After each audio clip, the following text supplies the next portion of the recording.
There's a Jew I know. His name is Rabbi Nissim Mangel. He shared with me once that he was 10 years old when he arrived in Auschwitz. He was 11 years old when Auschwitz was liberated. Probably the youngest or one of the youngest survivors of the Auschwitz-Birkenau death camp. He came face to face with Dr. Joseph Mengele, the angel of death, twice. Mengele considered doing experiments on him, and twice he got himself out. Reb Nissim Mangel, may he be well, very special Jew. His father was Rabbi Yosef Mangel, and his father was killed on the day of liberation. He had his father with him. The day of liberation, his father was killed, and Reb Nissim went on the death march from Poland to Germany.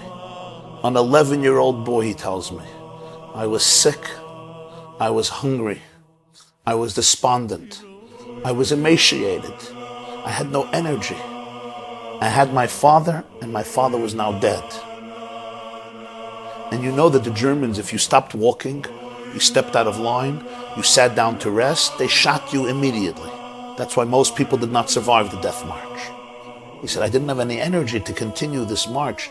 For a week straight, they did not give you any food. All they can eat is the muddy snow on the ground for 7 days. Walking and walking and walking.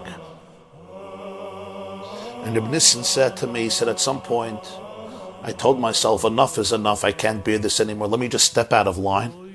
I'll get a bullet in my brain, and it'll all be over. The alternative was just excruciating torture till they die anyway. And Reb Nissim said, and at that moment I had a vision. I was sitting Friday night in my home before the war, before the Holocaust, and my father is sitting around the table and telling us stories. And there was a story that he would often tell us about the Baal Shem Tov. The Baal Shem Tov had a chassid, a disciple, who once came to visit him from another city. His wife was pregnant, she would have to give birth, but they didn't think that it was time yet for the birth. He came to the Baal Shem Tov, and when he was at the Baal Shem Tov, he got a message that his wife is going into labor and he must go home immediately. The problem is, it was nighttime. He thought he would wait till the next day, but the Baal Shem Tov said, no, go home now, go home now. He said, Rebbe, but to go home during the night, I'm going through a forest. And this forest was notorious. There can be gangsters there, and thieves there, and thugs there, and I can lose all my money, lose my life. So he says, Rebbe, I'm afraid to go alone in the forest. And the Baal Shem Tov said these words, Ayid geht keinmal nicht allein. A Jew never ever walks alone anywhere. Hashem is always walking with him. Gay, you're not going alone. And the Jew went with a confidence, with a stamina, with a sense of security. And Reb Nissim says, an 11-year-old boy on the death march left Auschwitz.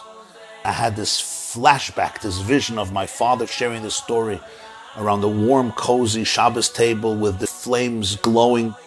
And it gave me such a dose of energy. Ayid geit keinmal nicht allein. I'm not walking on this death march alone. God is holding me. And I held on to this story. I held on to this statement of the Baal Shem Tov. I held on to this truth. I held on to Hashem. And here I am today.